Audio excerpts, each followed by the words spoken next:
आप सभी को आने वाली हरतालिका तीज व्रत की बहुत सारी शुभकामनाएं।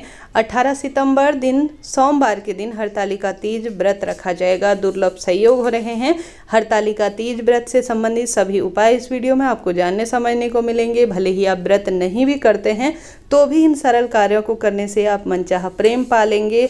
सरल सी पूजा विधि इत्यादि से भी और इन उपाय नियमों से भी आप मनचाहा प्रेम, अखंड सौभाग्य, परिवार की उन्नति और महादेव को प्रसन्न कर सकेंगे। 2023 में जैसा मैंने बताया इस दिन जो है सोमवार है और 18 सितंबर का दिन है। इस दिन पूजा का शुभ मुहूर्त सबसे पहले हो रहा है सुबह के समय। अगर आप पूजन करते हैं तो 6:07 से 8:34 के आसपास, और साथ ही इसकी समाप्ति शुभ मुहूर्त की। खास तौर पर बहुत प्रेम पूर्वक इस समय पूजा करें, लाभ होगा। इसकी शुरुआत तो मैंने बता दी, परंतु आपको जो है इस समय अपने पूजा का शुरुआत कर लेना होगा। सुबह 9:11 से 10:43 के आसपास जो है आप पूजा करना आरंभ कर लेते हैं तो अत्यधिक शुभता के रूप में जाना जाता है। दोपहर में जो पूजा का शुभ मुहूर्त बन रहा है वह 3:19 से 7:51 के आसपास बन रहा है, जो कि अत्यधिक लाभदायक माना जाता है। प्रदोष काल में हरतालिका तीज की पूजा की जाती है।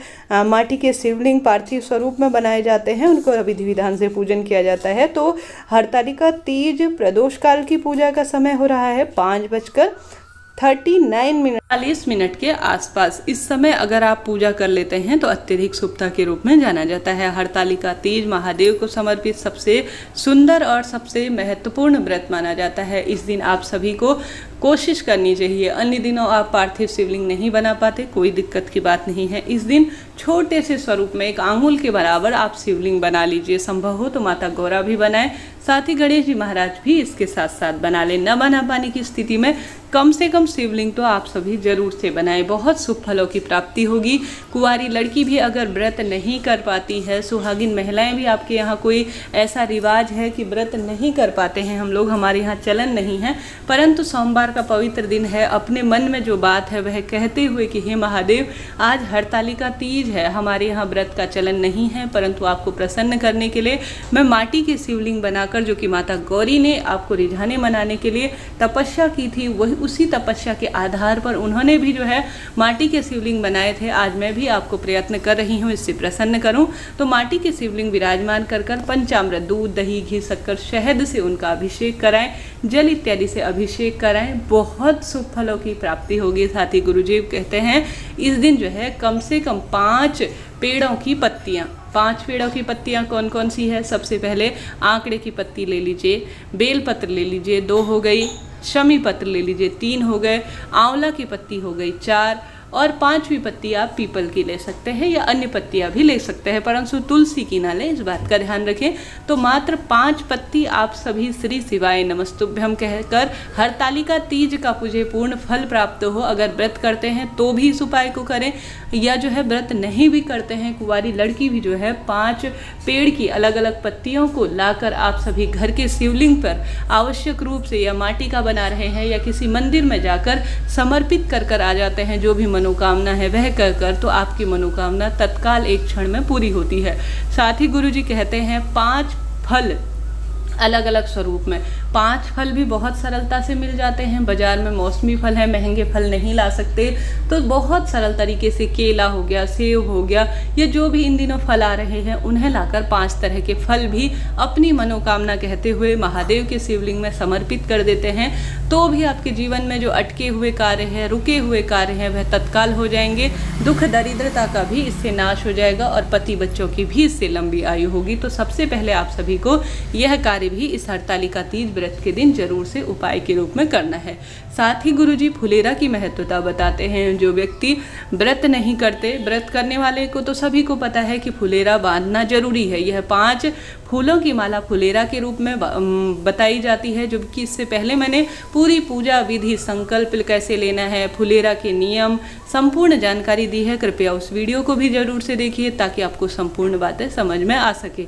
तो आप सभी को कम से कम अपने जहाँ पर पूजा स्थल है, अगर आपके यहाँ पूजा नहीं भी करते हैं तो किसी शिव मंदिर में जाकर आज जो है मैं इस भावना से कि मैं आज हरतालिका तीज के निवृत्त जो है फुलेरा का शिव मंदिर में निर्माण करने जा रही हूँ, इससे मेरे जीवन में आने वाली परेशानी दूर हो, या अपने घर के ही मंदिर में बिना व्रत के भी साधारण सरल तरीके से पूजा करें और फुलेरा जरूर से 5 बांधे। यह 5 फूलों की माला कम से कम 5 बांधे, इससे अधिक भी बांध सकते हैं, अत्यधिक शुभ है।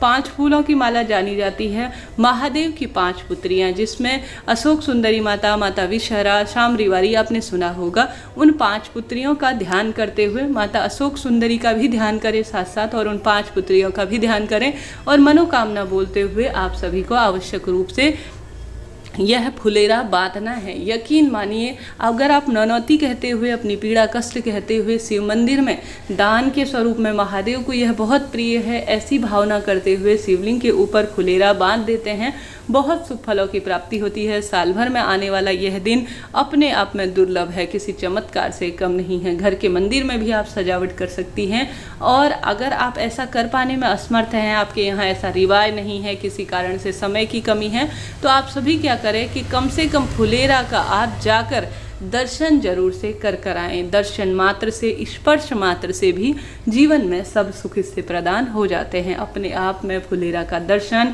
और 5 वस्तु का दान, आवश्यक रूप से आप सभी फलों का दान करें। मैंने जिस तरह से बताया, पत्तियों का महादेव पर समर्पित करें, यह भी बहुत शुभता के रूप में जाना जाता है और तत्काल फलों की प्राप्ति में सहायक है। साथ ही इस दिन आवश्यक रूप से आप हरे रंग की चूड़ी, हरे रंग की जो है बिंदी, लाल रंग की चुनरी, या जो है हरे रंग की जो भी वस्तु है वह माता गौरा को अपनी मनोकामना बोलते हुए कि मेरी विवाह हो जाए, मुझे अखंड सौभाग्य प्राप्त हो, मेरे दुख दरिद्रता का नाश हो, ये जो भी पीड़ा या कष्ट है वह कहते हुए अगर आप माता गौरा को उनके मंदिर में या जहाँ पर जो हरतालिका तीज का पूजन हो रहा है वहाँ पर अपनी मनौती कहते हुए कुंवारी लड़की या सुहागिन महिला दान स्वरूप दे आती है, या किसी सुहागिन महिला को भी हरी चूड़ी इत्यादि का दान कर लेती है, खास तौर पर गुरुजी कहते हैं बांस की टोकरी में रखकर, तो यह अखंड सौभाग्य को प्रदान करने में सहायक है। इस हरतालिका तीज के दिन इस सरल से सुंदर से कार्य को करने का प्रयत्न करें। हालांकि